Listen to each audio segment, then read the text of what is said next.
Selamat datang di channel Usia Novel 2 MP3. Sebelum lanjut, tolong luangkan waktu untuk subscribe, like, dan komen. 216. Setelah melirik matahari pagi yang indah, Dugu Junji menyeka keringat di dahinya. Dia hanya pil emas. Meskipun strategi militernya bagus, basis budidaya tidak cukup. Dalam pertempuran sengit di pagi hari, dia sudah banyak berkeringat. Namun, saat ini Dugu Junji masih bersemangat. Dia berteriak kepada 20.000 tentara elit di pasukan, dan dengan cepat berbaris ke utara. Angin dan awan bergulir di bawah kaki semua orang, dan pedang terbang yang berharga digunakan untuk bergegas. Di militer, waktu adalah kemenangan.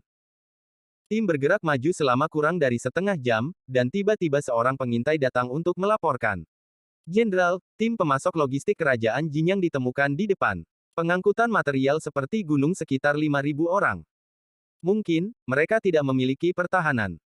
Tidak ada pertahanan. Mata Dugu Junji cerah seketika, berapa banyak Master Yuan Ying? Dan bagaimana orang dengan periode Jin Dan? Hanya 2 dari mereka di tingkat Yuan Ying, dan merekalah yang memimpin.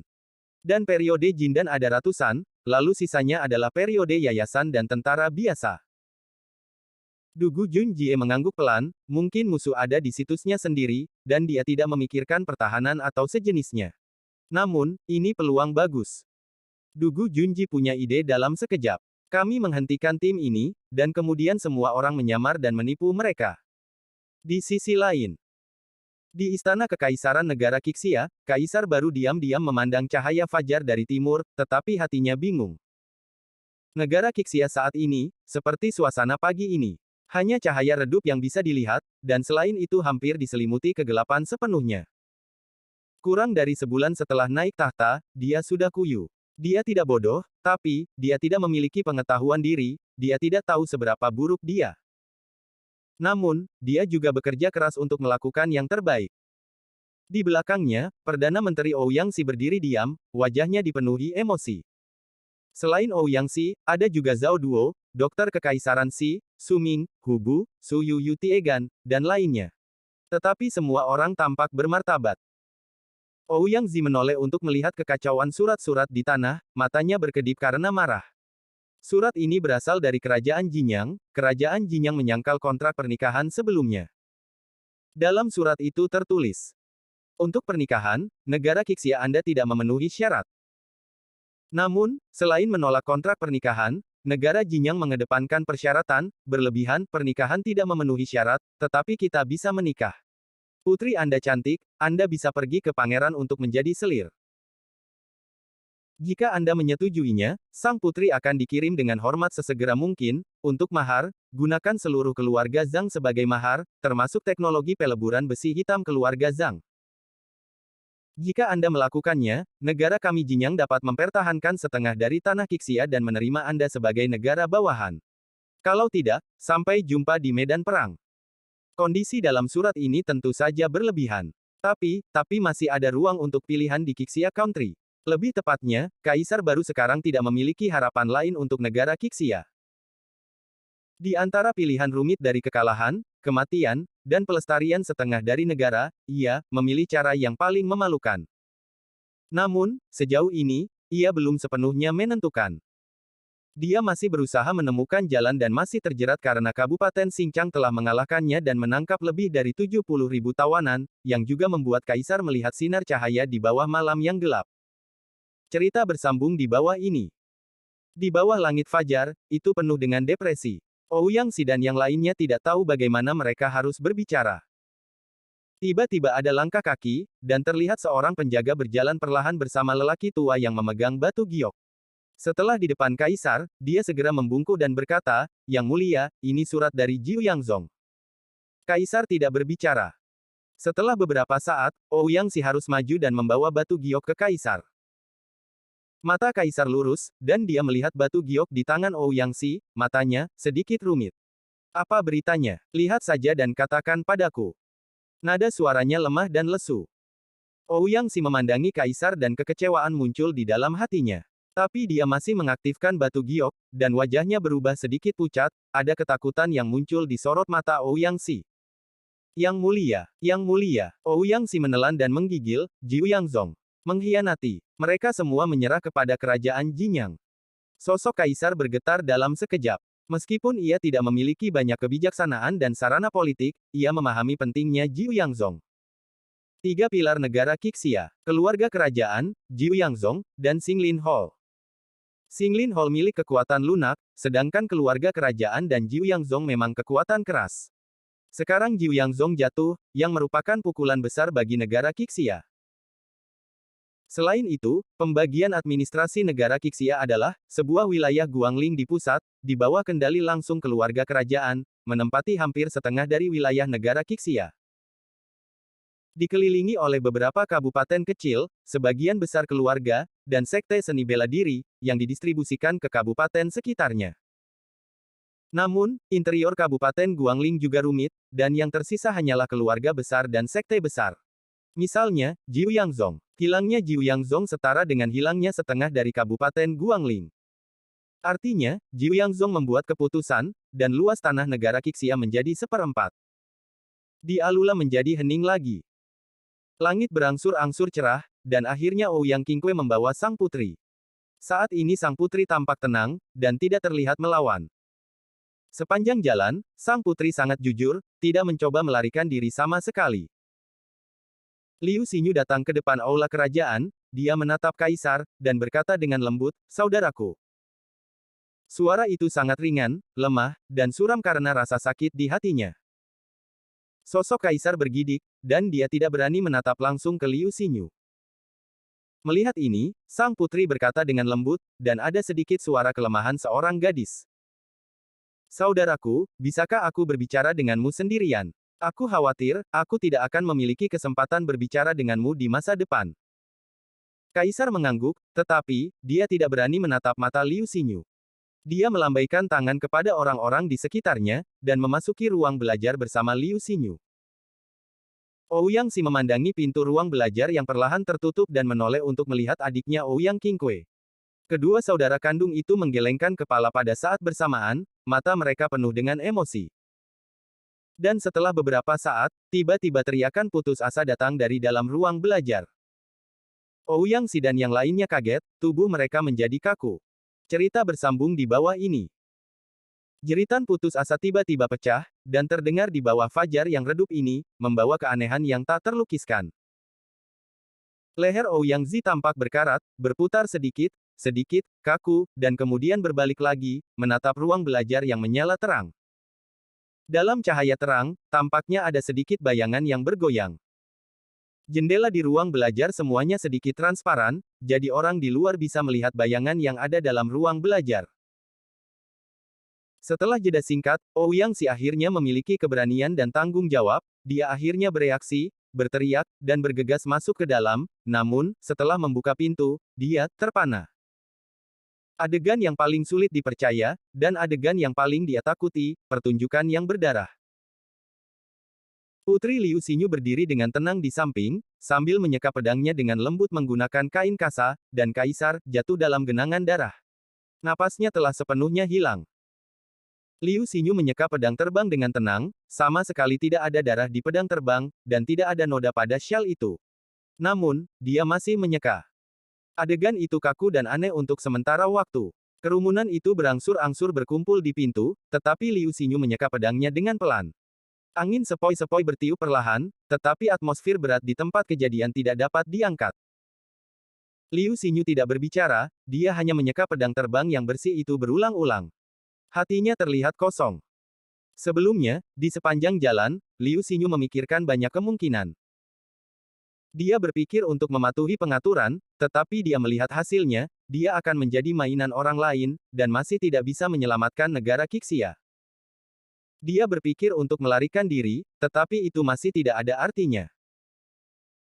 Setelah berpikir lama, akhirnya dia memikirkan, hanya ketika kaisar diselesaikan dengan cepat dan dia akan memiliki kesempatan, untuk mengambil alih negara, lalu mengatur ulang semua kekacauan ini.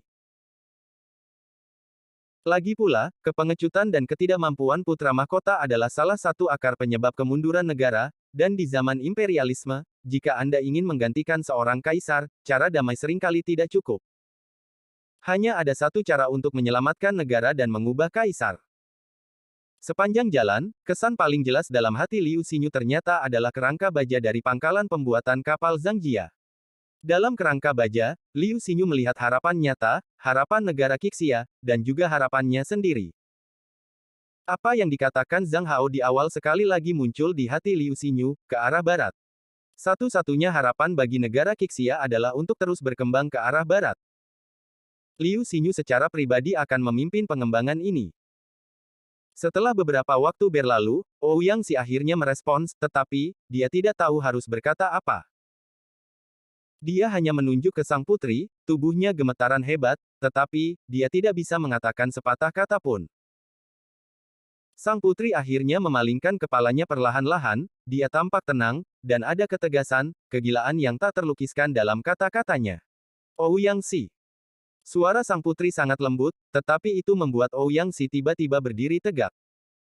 Apakah kamu tahu apa yang harus dilakukan selanjutnya? Ouyang Si membeku dan tidak berbicara. Bagaimana melakukan? Cara yang paling benar. Ya, tidak ada cara yang benar untuk menghadapi hal semacam itu. Hanya ada yang paling cocok. Cerita bersambung di bawah ini. Saat ini, angin dan hujan membuat negara Qixia bergetar, dan cara yang paling tepat adalah memangkas kekacauan dan menjadikan satu-satunya putri dengan garis keturunan kerajaan menjadi bupati. Ouyang berpikir untuk waktu yang lama, dan akhirnya memikirkan ide, hak. Tentu saja, dia mengerti apa arti sang putri ingin menjadi seorang ratu, tetapi Ouyang Si pertama tidak setuju. Sang putri dan Ouyang Si bertempur dengan mata mereka, dan akhirnya para pejabat di sebelah mereka juga bergabung dengan kemah Ouyang Si. Kemudian sang putri harus mengambil langkah mundur. Ouyang Si akhirnya menghela nafas lega. Kemudian dia melihat mayat kaisar di tanah. Hampir 2 jam telah berlalu sejak konfrontasi ini, dan mayat di tanah sudah dingin. Ouyang Si menarik napas dalam-dalam dan perlahan berkata, Kaisar tadi malam cemas, berjalan ke iblis dalam kultivasinya, dan meninggal tanpa perawatan. Sekarang negara ini dalam krisis, kami memohon sang putri untuk bertindak sebagai bupati dan memimpin pemerintahan. Baiklah, Liu Xinyu merespons dengan lembut. Keluar dari jalan adalah antarmuka terbaik.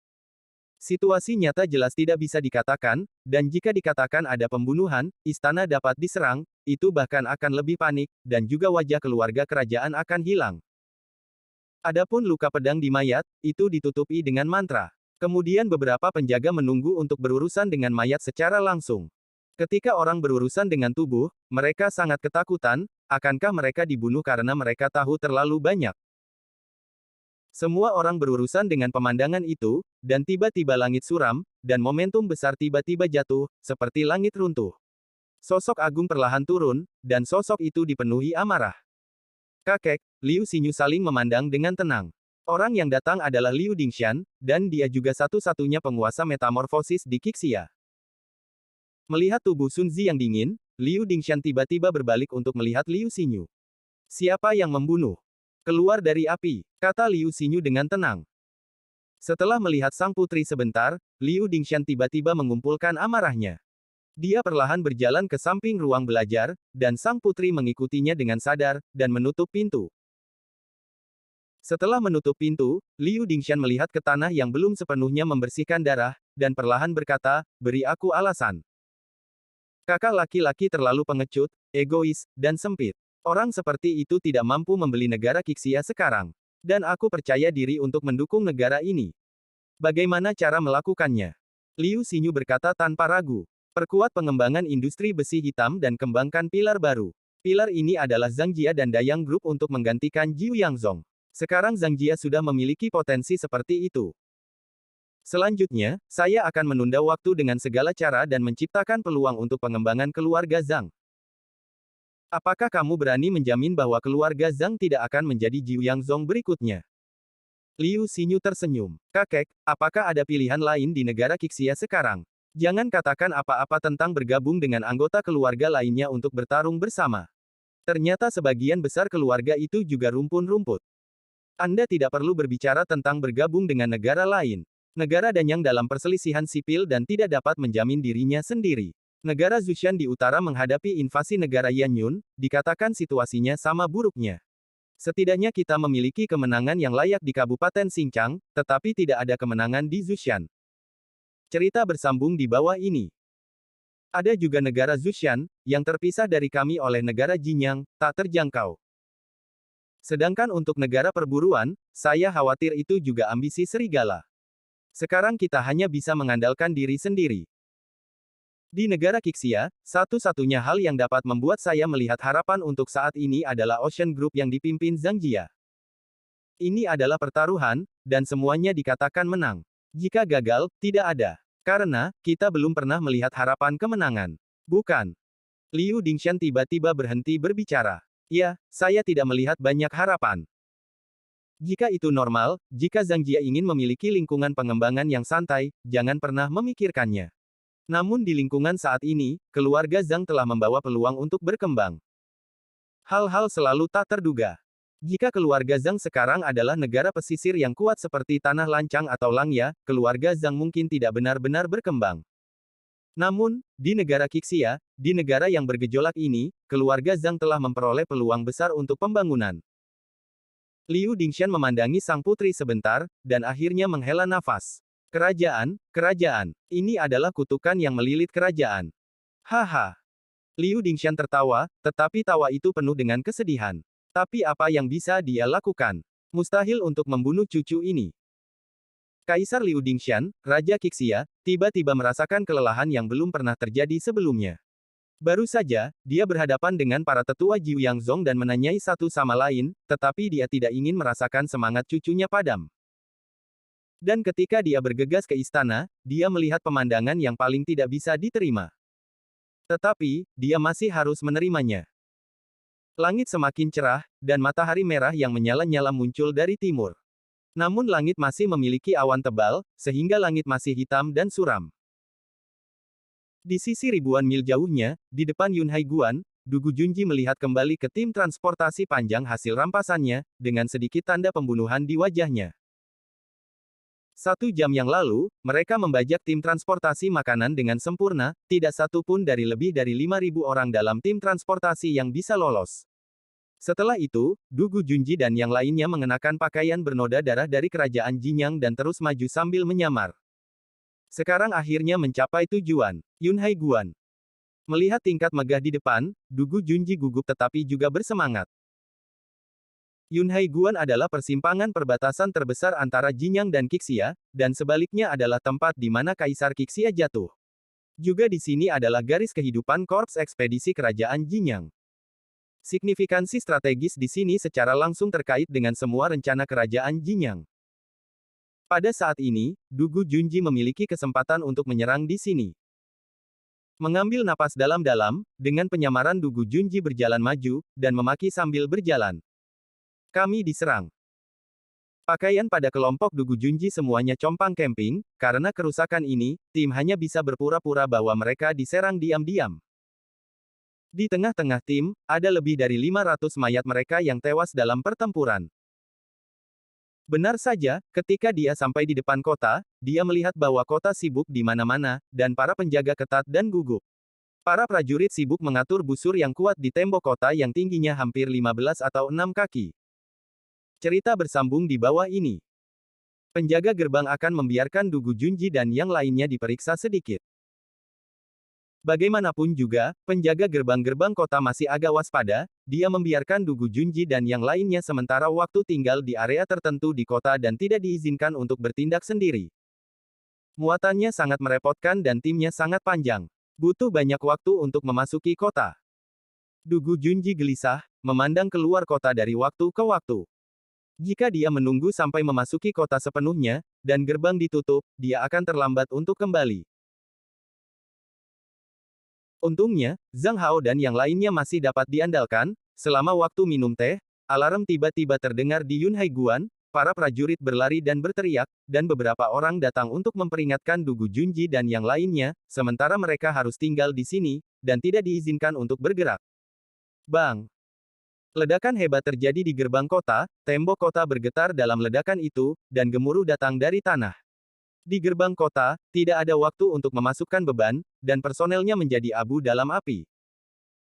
Dugu Junji memandang gerbang kota dengan sedikit khawatir, sebenarnya, ada 2 kelompok pendamping. Satu bagian adalah prajurit elit Dugu Junji, dan bagian lainnya adalah tawanan yang dikendalikan oleh Ghost Poppy.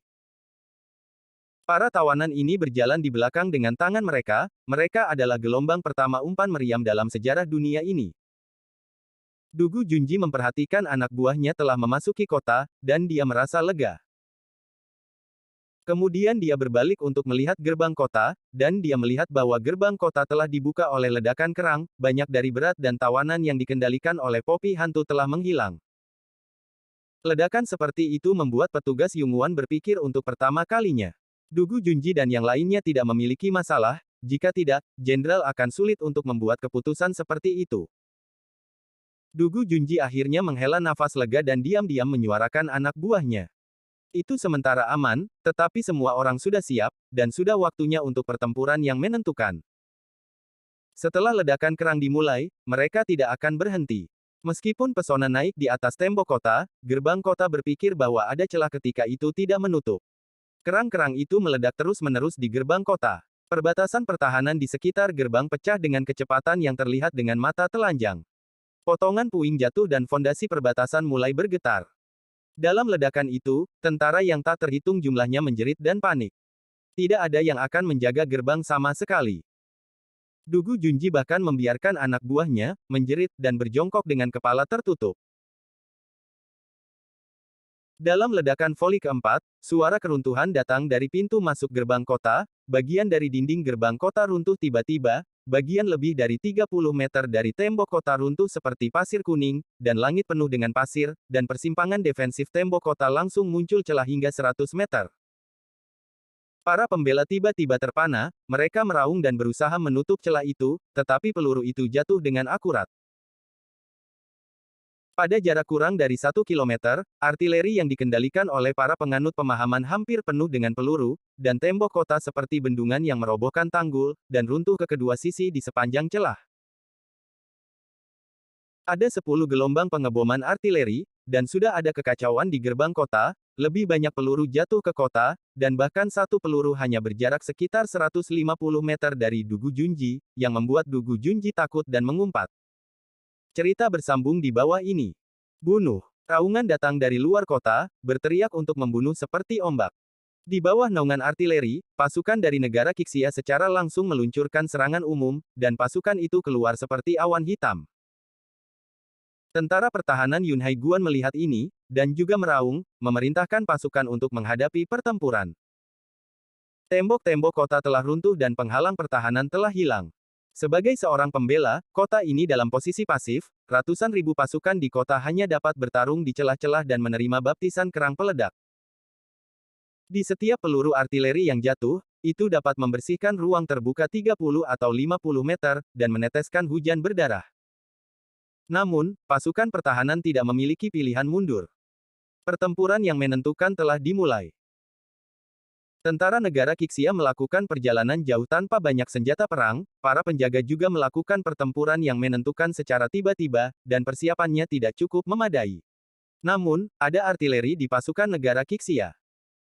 Artileri jatuh dari waktu ke waktu, dan moral para penjaga kerajaan Jinyang menurun pada tingkat yang terlihat dengan mata telanjang.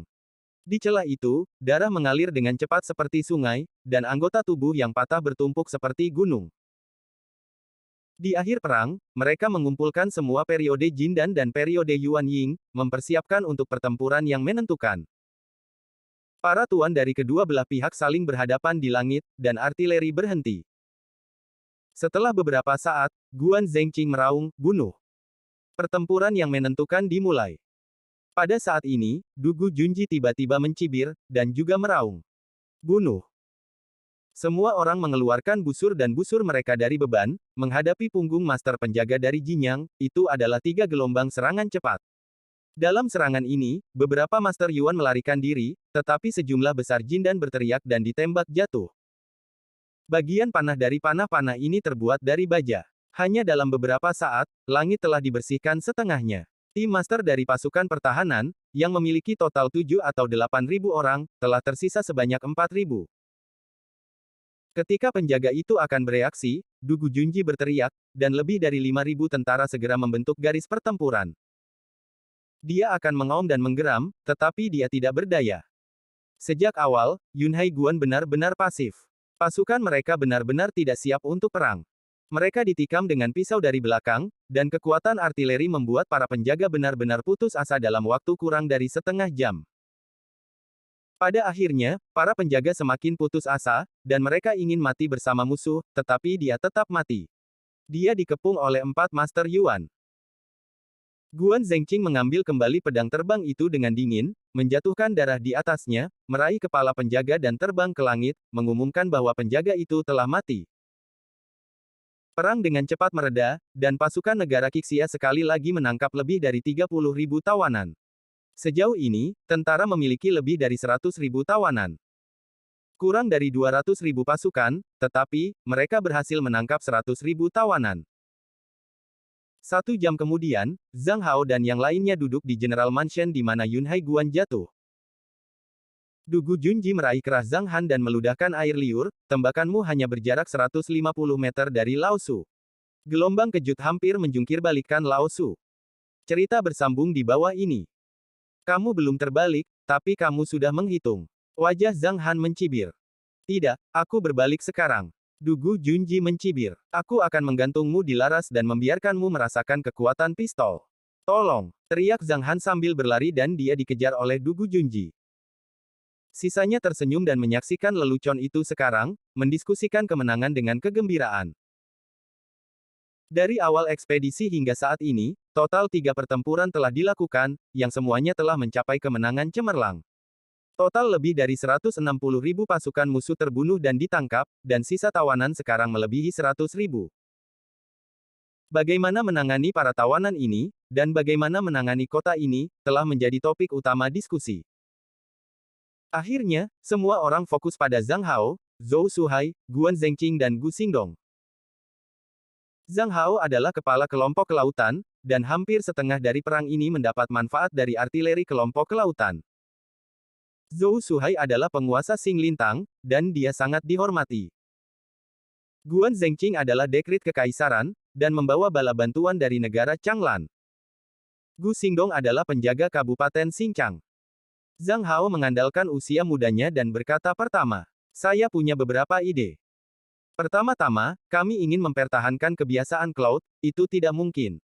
Yunhai Guan saat ini, bagi kami, adalah toko liar pinggir jalan, tidak di depan desa dan kembali ke kota. Karena itu, kita harus memeras potensi Yunhai Guan. Kita akan mengubur bom dengan daya ledak tinggi di bawah kota, lalu ketika pasukan musuh sampai di sini, maka kita benar-benar akan menghancurkan kota dengan satu napas. Yang kedua adalah masalah tawanan. Kami telah menangkap lebih dari 100.000 tawanan di sisi ini, dan ada banyak tawanan di kerajaan Qixia. Kami harus menukar beberapa tawanan. Selain itu, kita harus giat mempromosikan perang ini dan membiarkan pikiran musuh membentuk bayangan ketakutan. Zhou Suhai mengangguk. Saya tidak pandai militer, Anda berdiskusi.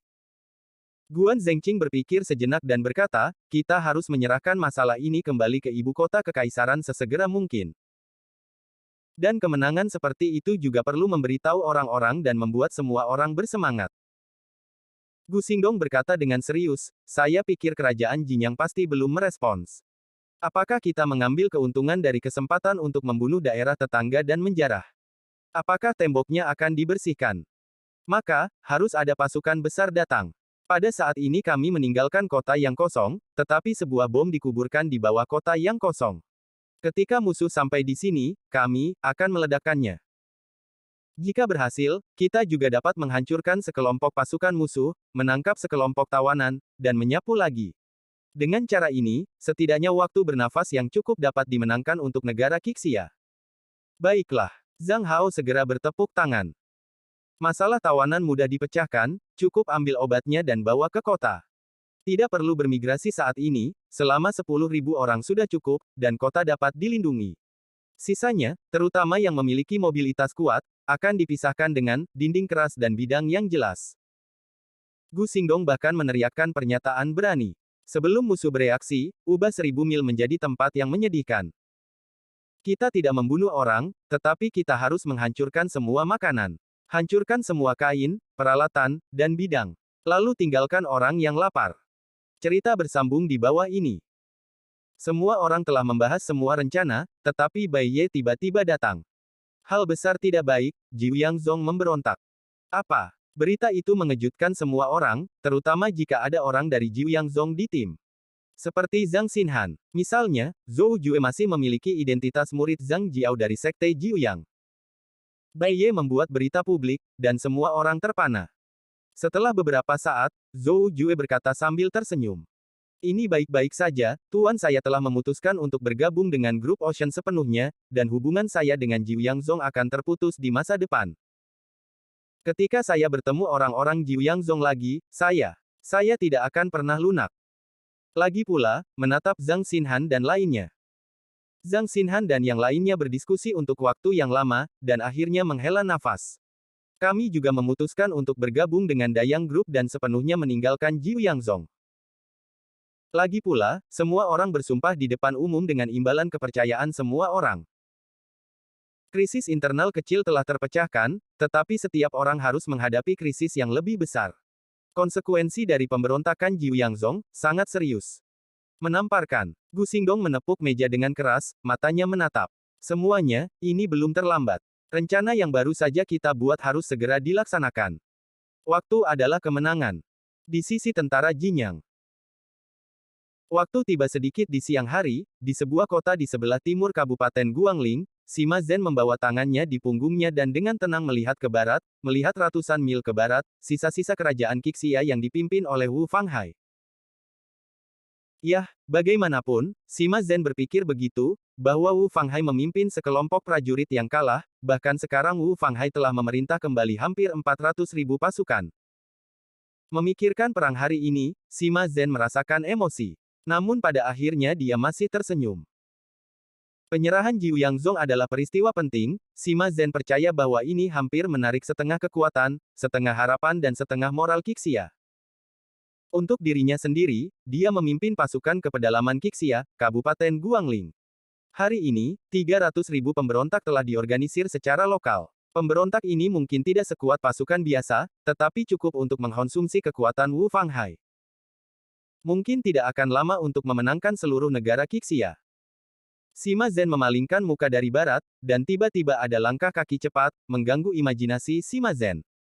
Memalingkan kepalanya, dia melihat Diao Desan berjalan dengan sungguh-sungguh, dan Lao Yuan berteriak, "Komandan besar, sesuatu yang serius terjadi." Ada apa? Sima Zenyun berangin, apa sistem paniknya? Kamu sekarang adalah wakil pelatih, tenang. Tidak peduli apa yang terjadi, kamu harus tetap tenang. Diao Desan segera berhenti, mengambil napas dalam-dalam, menyesuaikan pikirannya, dan kemudian perlahan dan tenang, dengan jelas dan tegas melaporkan. Saat fajar hari ini, pasukan negara Qixia dan Kabupaten Xinjiang menyerang perbatasan Huaishan. Dan perbatasan Huaishan telah jatuh. Mata Sima Zhen melebar seketika. Diao Desan melanjutkan. Di pagi hari, tim pemasok logistik kami diserang oleh negara Qixia, dan negara Qixia menyamar sebagai tim logistik kami dan menipu penjaga Kaiyun. Pada sekitar jam 4:08, para penjaga telah jatuh. Cerita bersambung di bawah ini. Hari ini, pasukan Kabupaten Xinjiang telah sepenuhnya menghentikan retret kami dan menghancurkan semua persediaan logistik. 200.000 pasukan di dua tingkat, hidup dan mati tidak pasti. Sima Zhen tercengang. Sima Zhen turun tembok kota dengan kecepatan tercepat, melompat langsung. Diao Desan melihat kinerja Sima Zhen dan bergumam, tetap tenang. Suara tidak nyaring, tetapi tepat di bawah dinding. Sima Zhen, yang baru saja mendarat, tiba-tiba menjadi hitam, tetapi dia tidak bisa mengurus ini, dan kembali ke rumah komandan sementara secepat mungkin untuk melihat informasi rinci. Setelah waktu minum teh, wajah Sima Zhen tampak benar-benar hitam. Tapi Sima Zhen pantas menjadi panglima tertinggi, dan segera tenang, dia membuka peta lusuh dan mulai memeriksanya. Perlahan-lahan, senyum menggantung di sudut mulutnya. Meskipun Kabupaten Xinjiang memenangkan kemenangan, mereka tidak dapat menjaga Yun Haiguan. Yunguan saat ini sepenuhnya berada di pusat pengaruh tentara kita di Jinyang, dan mereka hanya bisa mundur pada akhirnya. Karena itu, saya tidak takut mereka akan memotong jalan belakang, menutup pintu dan bertarung. Batuk, mengelilingi kami. Satu-satunya kekhawatiran sekarang adalah apa yang akan dilakukan pasukan belakang nanti. Perlu legiun untuk menampungnya. Diao Desan, yang bergegas, berkata di sebelahnya. Marsal, yang paling penting sekarang adalah artileri. Berita itu dengan jelas menyebutkan bahwa alasan mengapa pasukan negara Qixia dan Kabupaten Xinjiang tak terkalahkan adalah artileri. Beberapa hari kemudian, mereka akhirnya mendapatkan istilah artileri. Ini adalah informasi yang dibawa oleh Jiu Yangzong. Pemberontakan Jiu Yangzong tidak hanya menghasilkan kata benda, tetapi juga beberapa deskripsi umum artileri. Meski tidak terlalu akurat, setidaknya biarkan Sima Zhen tahu prinsip dasar artileri. Sima mengangguk pelan, apakah semua komponen utama kerang peledak telah dipelajari? Diao Desan mengangguk dan menggelengkan kepalanya lagi. Kami hanya bisa memastikan untuk saat ini bahwa 3 bahan utama adalah benda spiritual dari bubuk mesiu hitam semacam itu. Untuk saat ini, tidak ada cara untuk sepenuhnya menentukan kondisi spesifik dari benda-benda spiritual, juga tidak menemukan mineral serupa. Tetapi komposisi bubuk mesiu hitam biasa telah sepenuhnya ditentukan, dan sampel bubuk mesiu hitam biasa ini dapat meledak dan mengeluarkan suara keras. Mungkin kematiannya jauh lebih rendah daripada artileri dan peluru di Kabupaten Xinjiang. Tetapi jika kita dapat menggunakan bubuk mesiu hitam biasa untuk membangun artileri kita sendiri, setidaknya dapat meningkatkan moral dan menyebabkan masalah bagi musuh. Sima Zhen segera memerintahkan. Biarkan para pengrajin di ketentaraan dan keluarga setempat, membangun artileri dengan seluruh kekuatan mereka. Diao Desan turun dan secara pribadi mengatur produksi artileri. Tapi segera, Diao Desan mengerutkan kening, tidak ada cara untuk memulai. Mengetahui prinsip adalah satu hal, tetapi ingin membuatnya adalah hal lain. Belum lagi hal lain, hanya produksi barel bukan masalah kecil. Ada juga struktur kerang, yang tampaknya sederhana, tetapi konten teknisnya tidak kecil. Anda tahu, sebelum bom berbunga, cangkang padat dari dunia lain membutuhkan 2 atau 300 tahun.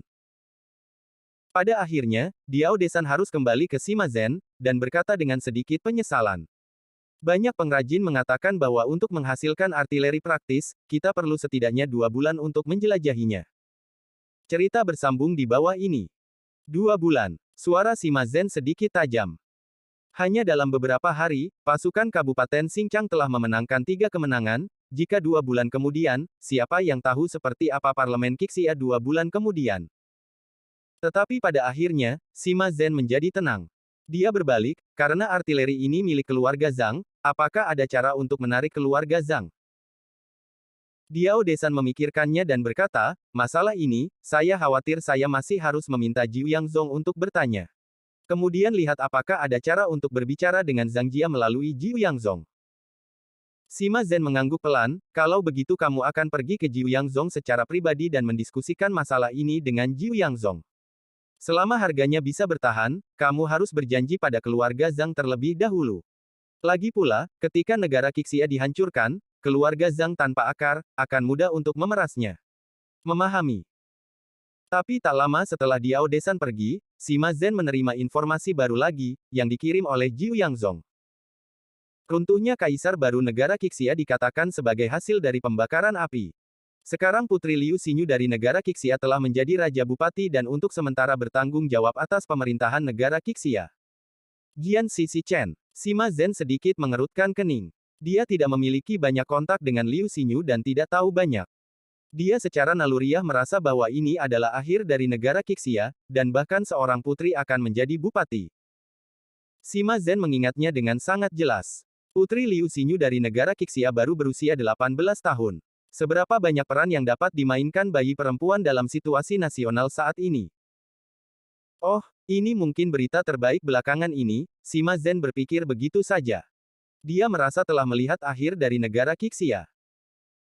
Tetapi Sima Zhen tidak tahu bahwa Liu Xinyu duduk langsung di atas tahta di istana kerajaan Qixia, di aula musyawarah.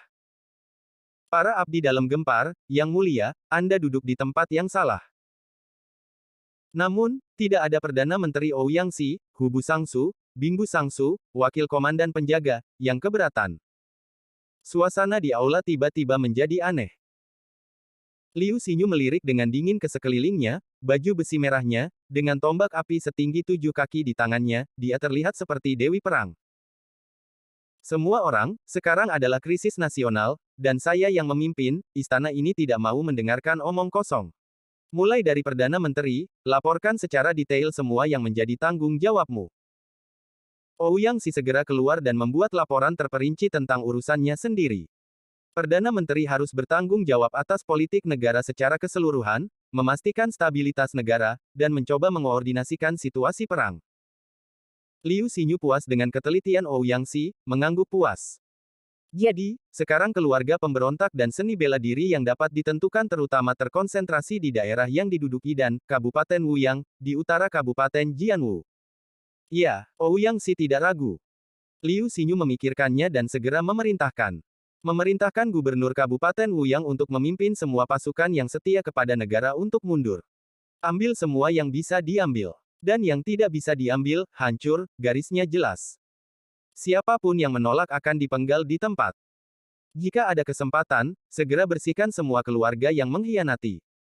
Cerita bersambung di bawah ini. Ah! Ouyang Si kaget, Yang Mulia, Kabupaten Wuyang masih bisa memblokir serangan kerajaan Jinyang.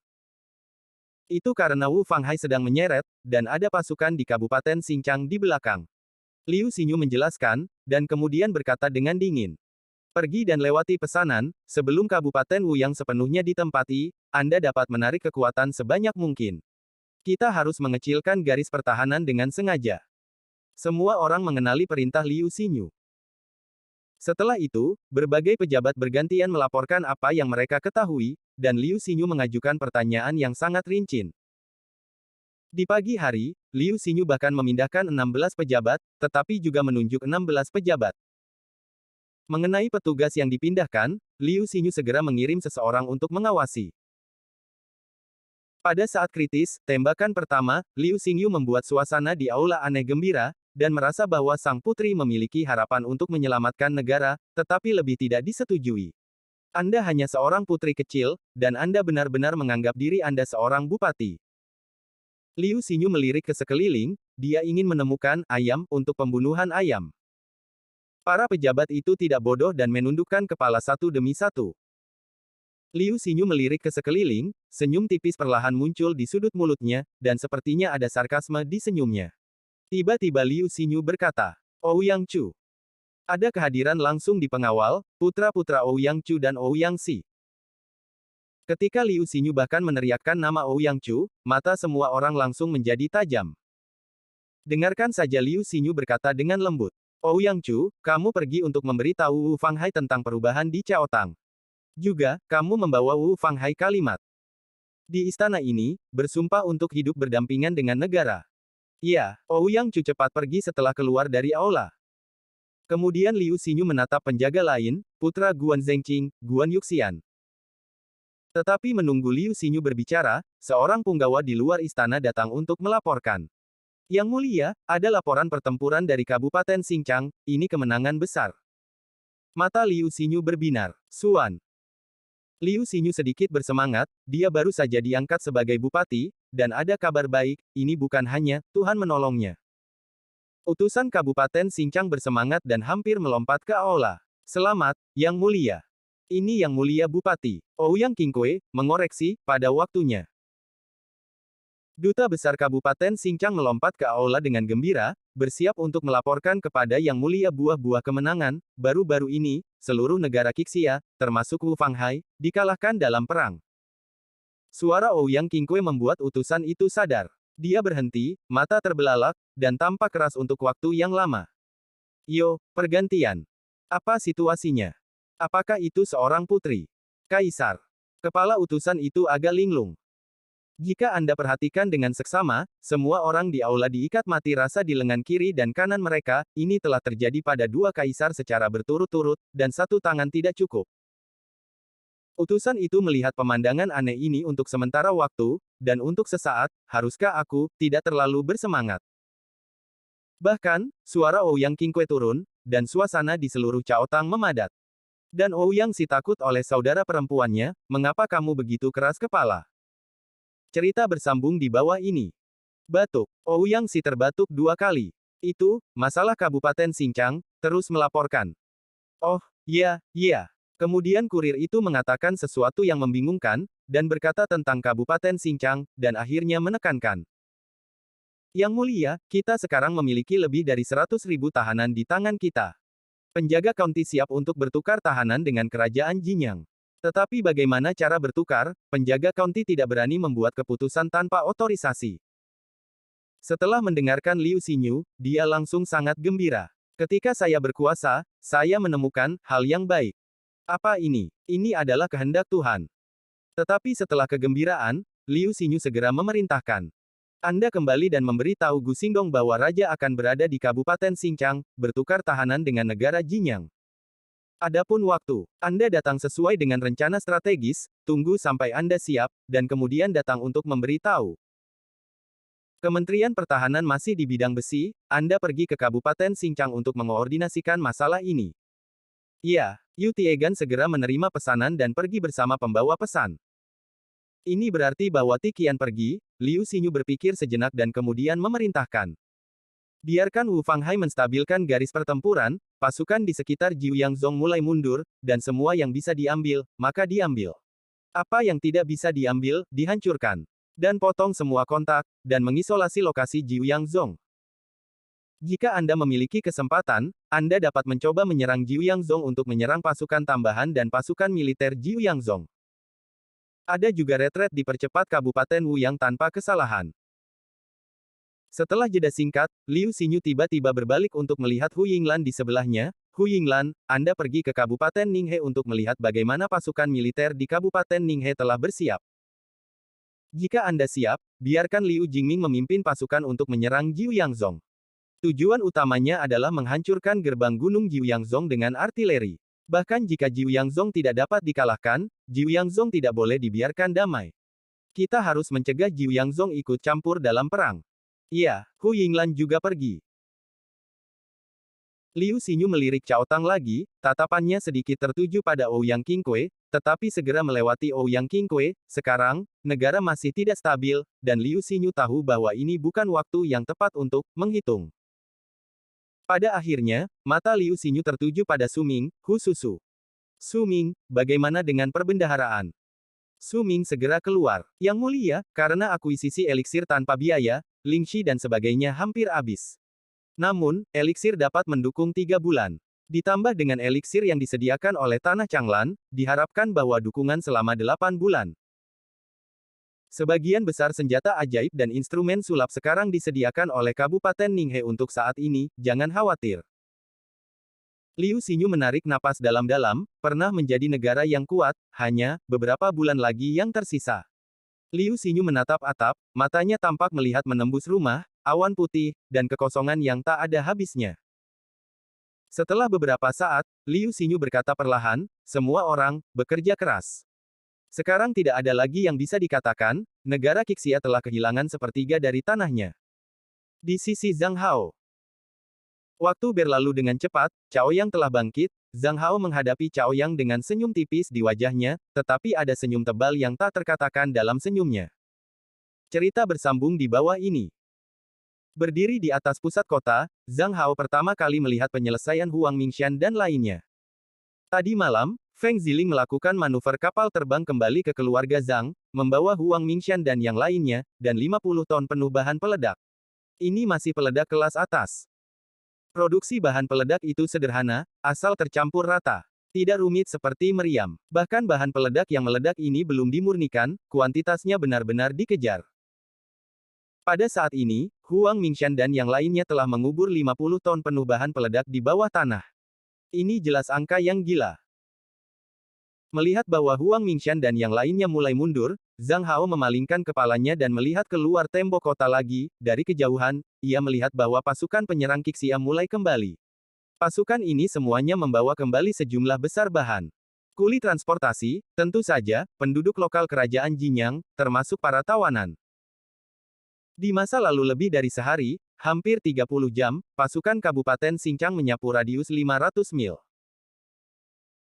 Di negara Jinyang, keluarga besar dan kecil, bisnis, rumah-rumah kaya, kantor pemerintah, telah dibersihkan, sebagian besar dari mereka terbunuh setelah masa yayasan, dan militer, pejabat, dibawa pergi sebagai tawanan dan mengangkut material. Kemudian tentara juga menyergap banyak bala bantuan di negara Jinyang dengan cara bantuan pengepungan. Bagi negara Jinyang, ini adalah perang dan bencana yang benar-benar tak terduga. Saya tidak tahu berapa banyak pembela, jenderal, pejabat yang bisa menanggapi kematian. Terlalu tiba-tiba. Jangan meremehkan para jenderal pejabat di tempat-tempat kecil, mereka semua memiliki yayasan, tanpa yayasan ini, aturan suatu wilayah dapat dilumpuhkan oleh lebih dari 70%. Alasan mengapa itu sangat gila adalah karena Zhang Hao dan yang lainnya sangat jelas bahwa semua orang mengambil keuntungan dari serangan diam-diam dan tidak mungkin untuk mempertahankan level ini. Jadi, yang harus dilakukan semua orang sekarang adalah penghancuran total. Tinggalkan kekacauan untuk negara Jinyang dan gunakan ini untuk membeli waktu untuk negara Qixia. Awalnya, rencana itu menyalahkan semua arah, tetapi implementasi yang sebenarnya selalu berbeda dari rencana. Bagaimanapun, kerajaan Jinyang masih memiliki beberapa fondasi, dan perlawanannya masih relatif kuat. Pada subuh hari ini, kerajaan Jinyang akhirnya mengorganisasi lebih dari selusin legiun, tertindas dari segala arah. Setelah mengkonfirmasikan berita itu, pasukan negara Qixia mulai kembali satu demi satu, masing-masing tentara membawa kembali sejumlah besar sumber daya dan sejumlah besar tahanan. Zhang Haozeng melihatnya, tetapi melihat Guan Zengqing terbang kembali dengan penuh semangat, masih memegang seorang pria di tangannya. Datang ke tembok kota, Guan Zengqing melemparkan pria ini ke tanah. Zhang Hao sedikit penasaran, tidak mudah untuk melihat pria ini mengenakan pakaian mewah, sepertinya tidak memakai celana. Siapa ini? Bukankah itu seorang pangeran atau apa? Tidak, itu adalah penjaga Kabupaten Yunhai. Setelah Bea Cukai Yunhai, itu adalah Kabupaten Yunhai, county paling barat di negara Jinyang. Kita semua telah menghantam kota county, dan kota county belum punya waktu untuk meningkatkan pertahanannya. Haha, ketika saya menangkap pria ini, dia baru saja bangun dari tempat tidur selir untuk menemukan celana. Zhang Hao hanya terdiam. Semakin banyak pasukan yang kembali, dan semua orang berdiskusi dengan penuh semangat, dan bahkan ada beberapa lelaki yang membawa perempuan di pundak mereka. Tentara tidak berhenti di kota, dan menyeberang ke selatan. Cerita bersambung di bawah ini. Zhang Hao menatap gadis-gadis yang berjuang dan menangis dan sedikit mengernyit. Guan Zengqing melihatnya dan menepuk pundak Zhang Hao. Abaikan saja, para prajurit dilahirkan dan mati, harus selalu ada pemikiran. Dan, Anda berpikir bahwa pasukan kerajaan Jinyang memasuki negara kami, dan semuanya tidak bersalah oleh Qiyu. Zhang Hao menarik napas dalam-dalam dan mengangkat kepalanya sedikit untuk melihat ke kejauhan. Dia tidak ingin melihat apa yang terjadi. Zhang Hao sangat jelas bahwa perang sangat diperlukan, tetapi dia masih tidak tahan untuk menyaksikannya. Tak tertahankan, Zhang Hao berbisik. Ada banyak kehidupan cerdas di dunia ini, tetapi hanya ras manusia kita sendiri yang akan menebas di tanahnya sendiri. Guan Zengqing memandang Zhang Hao ke samping, dan akhirnya mengangguk pelan, mungkin. Tapi bagaimana dengan itu? Kami tidak ingin gagal, kami tidak ingin menjadi budak nasional, kami hanya bisa bertarung. Perang ini bukan disebabkan oleh kita. Jika ada kesalahan, itu bukan milik kita.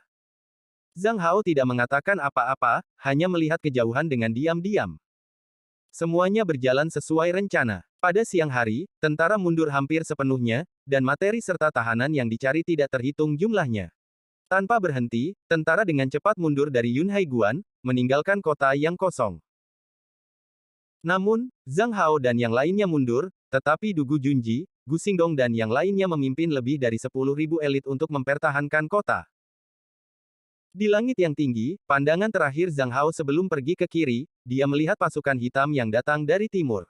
Karena terlalu jauh, dia melihat garis hitam. Ribuan tentara dari kerajaan Jinyang bergegas dengan marah. Tapi artileri yang menyambut mereka. Ketika mereka berada 10 km jauhnya dari level, artileri mulai menyambut mereka. Zhang Hao hanya melihat ini dan dibawa pergi oleh Feng Ziling dari ketinggian tinggi. Kekuatan utama dari pasukan legiun mundur ke Huaishan di selatan. Dibandingkan dengan Yunhai Guan yang terpencil, Huaishanguan sepenuhnya berada dalam pengaruh Kabupaten Xinjiang dan mudah untuk dipertahankan. Tentara akan sepenuhnya menduduki Huaishan dan membangun garis pertahanan baru di Huaishan. Setelah terbang sebentar, Zhang Hao melihat ke bawah ke tanah, kekuatan utama legiun itu hampir 200.000, menahan hampir 120.000 tawanan, dan sejumlah besar bahan. Tim itu membentang lebih dari 20 km, seperti naga panjang hitam yang berkelok-kelok di pegunungan, lembah sungai, dan tanah datar. Semua orang berbicara dan tertawa, dan mengusir para tawanan dari waktu ke waktu untuk mengangkut muatan, tidak ada kekhawatiran tentang pasukan gila dari bagian belakang Jinyang. Ketika pasukan Zhang Hao dan yang lainnya menghilang, Dugu Junji dan Gu Xingdong berdiri di atas kepala Yun Haiguan, menonton tentara hitam di depan Jinyang, mendengarkan artileri yang meraung di sebelahnya. Dugu Junji memiliki beberapa instruksi, negara. Musuh diperkirakan 130.000 dan tidak lebih dari 150.000. Tetapi kali ini insiden itu terjadi tiba-tiba. Pasukan yang ditarik sementara oleh negara Jinyang takut bahwa mereka tidak akan memiliki banyak kekuatan tempur. Tidak dapat dikatakan bahwa itu adalah kerumunan, tetapi tidak berarti elit. Anda bilang, berapa lama mereka bisa bertahan di bawah serangan artileri? Gu Xingdong mencari sebentar, tetapi wajahnya lebih serius. Saya pikir mereka bisa menempel di bawah tembok kota. Anda lihat, mereka menyebar. Mereka belum menemukan cara untuk bertahan melawan artileri, tetapi setidaknya mereka telah menemukan cara untuk mengurangi korban. Cerita bersambung di bawah ini. Dugu Junji melihatnya, dan senyum di wajahnya berangsur-angsur menghilang. Tentu saja, tidak ada musuh yang bisa diremehkan. Pada saat ini, pasukan kerajaan Jinyang, dengan sekelompok 100 orang, mempertahankan posisi pertempuran defensif dan perlahan mendekati Bea Cukai Yunhai, jarak 20 hingga 30 meter ditarik antara masing-masing kelompok. Tidak hanya itu, arah tim tidak lagi lurus, tetapi mengambil rute serpentin, yang membuat artileri lebih sulit untuk dibidik. Meskipun ini membuat mereka bergerak maju jauh lebih lambat. Murid Dugu Junji secara bertahap berkontraksi, tetapi pada saat berikutnya, dia tersenyum lagi. Artileri berhenti dan menunggu sampai musuh sudah dekat. Maka aku tidak percaya bahwa di bawah tembok, mereka dapat mempertahankan formasi ini. Gu Xingdong juga tersenyum. Iya, dibandingkan dengan area yang luas di depan, area di bawah tembok kota terbatas. Jika mereka terus mempertahankan formasi longgar seperti itu, mereka tidak dapat meluncurkan serangan yang efektif pada tembok kota. Jika mereka ingin meluncurkan serangan yang efektif, mereka harus berkumpul. Gu Xingdong tersenyum perlahan. Menyenangkan. Aku tidak tahu siapa komandan yang lain. Aku benar-benar ingin melihat ekspresinya saat ini. Ngomong-ngomong, berapa banyak kerang peledak yang kita miliki? 180. Dugu Junji berkata tanpa ragu. Apakah kamu ingin menyimpan beberapa? Gu Xingdong berkata dengan ragu-ragu. Tidak. Selama beberapa hari terakhir, 1000 kerang telah ditambahkan ke belakang. Tidak ada kekurangan kerang di Huai Sangwan. Itu bagus. Gu Xingdong menunjukkan gigi putihnya, dan giginya tampak berkedip dengan dingin. Moncong merosot perlahan, dan 5 generasi artileri yang tersisa di sini selalu membidik pasukan Jinyang. Artileri tidak sepenuhnya non-serangan, selama ada kesempatan, semua orang tidak keberatan dengan gelombang. Ya, idle is idle. Mainkan beberapa senjata saat Anda bosan. Dibandingkan dengan kegembiraan Dugu Junji dan Gu Xingdong, komandan kerajaan Jinyang mengerutkan kening. Panglima insiden ini tidak lain adalah He Dongkui. Sejak misi terakhir di Xinglin Hall gagal, He Dongkui ditegur oleh Kaisar. Kali ini terjadi secara tiba-tiba, negara Jinyang sebenarnya tidak terlalu murah hati, bahkan, setelah serangkaian rencana, negara Jinyang juga agak ketat. Untuk sementara waktu, itu menjadi situasi, tidak ada yang tersedia. Setelah berpikir lama, Kaisar Besar Jinyang harus mengirim He Dongqi untuk bermain lagi. Dalam menghadapi insiden tak terduga ini, He Dongkui harus bergegas untuk memobilisasi pasukan dari kuartet, dan bahkan sebelum semuanya terlambat, ia memerintahkan tim untuk bergegas. Untungnya, He Dongkui juga memiliki beberapa talenta, dia sebenarnya mengatur ulang pasukan di Pawai dan mencoba membobol pasukan yang berbeda. Dalam perjalanan ke depan, He Dongkui juga berpikir tentang bagaimana menghadapi artileri yang keluar dari negara Qixia karena kehabisan udara. Memikirkan itu, dia benar-benar datang dengan cara sederhana dan efektif untuk menyebar. Namun, selama pawai, tidak ada masalah untuk dibubarkan, tetapi ketika dia melihat Yun Haiguan, He Dongqi khawatir jika dia ingin menyerang level, dia harus mengumpulkan pasukan. Dan untuk mengumpulkan tentara, Anda harus menghadapi serangan artileri. Tidak hanya kusut sesaat, He Dongqi tiba-tiba menemukan masalah, tidak ada pesona pelindung. Melihat gerbang kota yang runtuh dan tidak terawat, He Dongkui tiba-tiba menjentikkan kepalanya. Apa yang sedang Anda pikirkan? Saya terlalu banyak berpikir. Setiap hari saya menghadapi pesona pertahanan, dan tiba-tiba ada tingkat tanpa pesona pertahanan, bahkan tidak memperhatikan. Cerita bersambung di bawah ini. Kavaleri. Ini. Jenderal Kavaleri menjawab. Pengepungan. Ah, pengepungan kavaleri. Jenderal Kavaleri tertegun. Jenderal, tunggangan kami adalah kuda naga atau kuda iblis biasa, nyaris tidak bisa mengosongkan, tetapi tidak fleksibel. Tidak apa-apa, tidakkah kamu memperhatikan bahwa lawan tidak memiliki pesona pertahanan? Dan aku pribadi akan memimpin Tuan untuk bertarung untukmu. Kavaleri sudah siap, He Dongkui Chang Xiao berteriak, segala sesuatu di atas periode pil emas, membentuk sebuah arai. Formasi Yulong. Puluhan ribu orang berkumpul di langit, dan mereka membentuk formasi ular panjang. Ini adalah formasi pertempuran besar sekitar 2 kilometer. Puluhan ribu orang mendorong tembok kota seperti gelombang. Angin dan awan menggulung tempat itu, dan hembusan angin setinggi 1000 meter menggulung langit dan bumi. Angin meniup kerikil dan menghancurkan pohon. Di dinding, Dugu Junji dan Gu Xingdong saling melihat dan saling memandang. Gu Xingdong dengan tenang memerintahkan, mundur. Puluhan ribu orang Qixia yang membentuk medan pertempuran dan mundur dengan tertib, beberapa Master Yuan Ying mengangkat artileri dan dengan cepat mundur ke belakang, sementara mundur, mereka menyerang. Artileri masih terus menembak. Beberapa pasukan infanteri Yuan bersama-sama mengendalikan serangan artileri. Selain artileri, ada sejumlah besar busur dan busur, tentu saja, senjata ajaib dan serangan lainnya sangat diperlukan. Semua orang berjuang dan mundur, mereka tidak panik. Setelah penguasa kerajaan Jinyang mengejar lebih dari 10 kilometer, mereka mulai mundur. Mereka takut untuk terus mengejar dan menemukan penyergapan, mereka ketakutan oleh pasukan Qixia ini. Kembalilah. He Dongkui menghela nafas dan kembali ke Yunhai Guan, melihat ke pos pemeriksaan yang rusak. Untungnya, aku akhirnya merebut kembali, jenderal di sebelahnya menghela nafas, setidaknya bisa memberikan penjelasan kepada Kaisar Negara Jinyang. He Dongkui melihat sekeliling dan mengangguk perlahan, Anda di sini untuk mengatur semua orang untuk tinggal, saya akan berkeliling untuk melihat situasinya. He Dongkui terbang ke pinggiran setelah dia selesai, dia ingin memberi tahu semua prajurit, kita menang, serangan Qixia hanyalah serangan balik yang mematikan, jangan khawatir. Semangat membutuhkan dorongan, dan beberapa kemenangan harus diberitahukan kepada para prajurit. Dan He Dongkui juga ingin menggunakan kemenangan ini untuk menyelesaikan integrasi pasukan yang berbeda. Benar saja, dengan dorongan He Dongkui, semangat berangsur-angsur muncul. Semua orang ditempatkan di Yunhai Guan dengan tertib, dan bahkan sebuah tim telah mulai memperbaiki tembok kota dan mempertahankan perbatasan. Siang hari berangsur-angsur datang. Di bawah tanah Yunhai Guan, di tempat yang tidak ada yang bisa melihat atau memprediksi, seberkas sinar matahari baru saja dipantulkan pada formasi, dan formasi api tiba-tiba bekerja. Tidaklah sulit untuk mengatur metode pembentukan nyala yang sederhana. Kekuatan sihir arai api juga sangat kecil, hanya menyalakan api seperti lilin. Nyala api itu sangat lemah sehingga tidak ada fluktuasi aura sama sekali. Bahkan jika itu adalah seorang Master Yuan Ying yang berdiri di sebelahnya, dia tidak dapat menemukannya. Di darat, sudah ada 50.000 atau 60.000 tentara yang bergerak, dan sebagian besar pasukan sementara masih elit, termasuk sejumlah besar tuan. He Dongkui masih memerintahkan tentara untuk tetap tinggal di luar Yunhai Guan.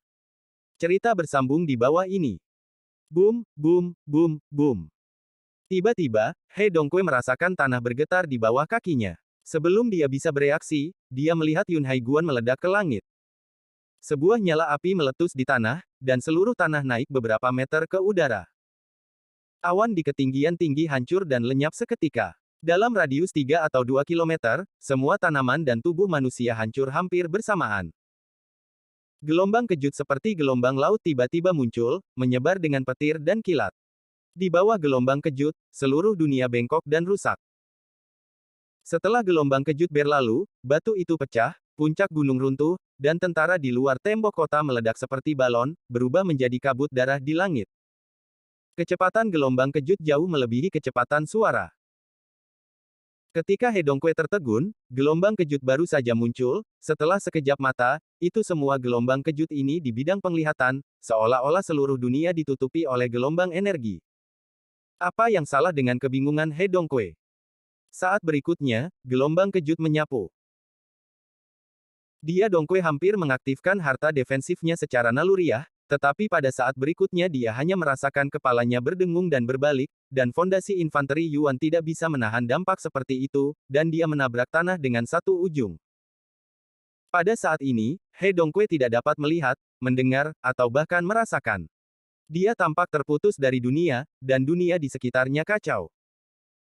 Hanya suara tajam tanpa batas, seperti panah, yang jatuh ke otak, ke organ-organ internal, dan menghancurkan fondasi masa Yuan Yingnya. Kemudian, He Dongkui samar-samar merasa bahwa tubuhnya tampak terkoyak, tetapi dia mati rasa dan tidak bisa merasakan sakit. Setelah beberapa waktu, He Dongkui punya perasaan, dia akhirnya bisa merasakan tubuh, tangan dan kakinya. Belum mati, He Dongkui enggan menjalankan Yuan Ying. Perlahan-lahan ia merasakan sedikit kehangatan di tubuhnya dan memulihkan kekuatan fisiknya. Ia berjuang untuk bangkit dan menyeka wajahnya, tetapi terkejut bahwa wajahnya ditutupi dengan darah. Di mata, lubang hidung, mulut, dan telinga, ada darah yang mengalir keluar. He Dongkui saat ini seperti hantu, tetapi sayangnya dia tidak bisa melihat bayangannya. Dan baju besi harta karun di tubuh He Dongkui seperti porselen yang rusak, penuh retakan, setiap kali He Dongki bergerak, pecahan-pecahan jatuh. Berkat tubuh bayi Yuan yang kuat, dan berkat aktivasi naluriah He Dongkui dari Bao Jia. Namun demikian, He Dongkui hanya merasa bahwa dia tidak dapat mengangkat tubuhnya, hanya merasakan bahwa dari jiwa ke tubuh, mereka dievakuasi dan dihancurkan berkali-kali. Dia menggelengkan kepalanya, tetapi merasa bahwa langit berputar, nyaris tidak menghapus darah dari matanya, nyaris tidak melihat ke atas, tetapi benar-benar terpana. Apakah ini akhir dari dunia? Awan jamur telah mencapai ketinggian puluhan ribu meter, bahkan melebihi ketinggian awan putih. Di sekitar awan jamur, semua awan putih yang ratusan mil jauhnya menghilang, dan hanya ada awan jamur yang menggelinding di tengahnya. Awan putih di sekitarnya tampak bergelombang dan menyebar keluar dalam lingkaran. Bekas jalan Yunhai Guan benar-benar menghilang, hanya ada lumpur dan asap yang jatuh, berwarna kuning coklat gelap, dan tidak ada yang bisa dilihat dengan jelas. Bukan hanya itu, tetapi kotoran dan asap menyebar seperti embusan angin, membentuk badai suram. Gunung-gunung di kedua sisi tampaknya digigit monster, dan setengah dari gunung-gunung itu runtuh. Apa yang saya lihat adalah mayat dari daging dan darah, dan semua vegetasi menghilang. Melihat badai menyapu, He Dongkui tidak bisa berdiri. Dia nyaris tidak menyentuh cincin penyimpanan di tangannya, tetapi menemukan bahwa cincin penyimpanan itu penuh dengan retakan. Hati-hati membuka cincin penyimpanan, tetapi hanya mendengar suara pecah, cincin penyimpanan benar-benar rusak, dan beberapa item terjatuh. Dia Dongkui secara acak menemukan beberapa obat di mulutnya, menaruh beberapa obat di tangannya, dan dengan enggan keluar. Di setiap langkah, darah mengalir ke bawah. Permukaan tubuhnya seperti porselen, dengan retakan yang rapat. Eliksir nyaris tidak membawa kekuatan fisik yang lemah, tetapi akhirnya terjebak oleh badai.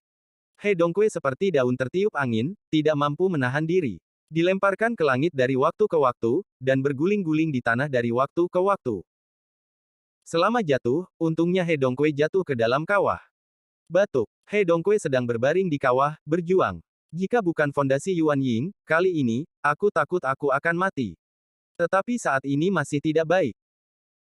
Rasa sakit secara bertahap muncul, dan bagian dalam dan luar tubuh sepertinya terbakar, dan rasa sakit itu tak terlukiskan.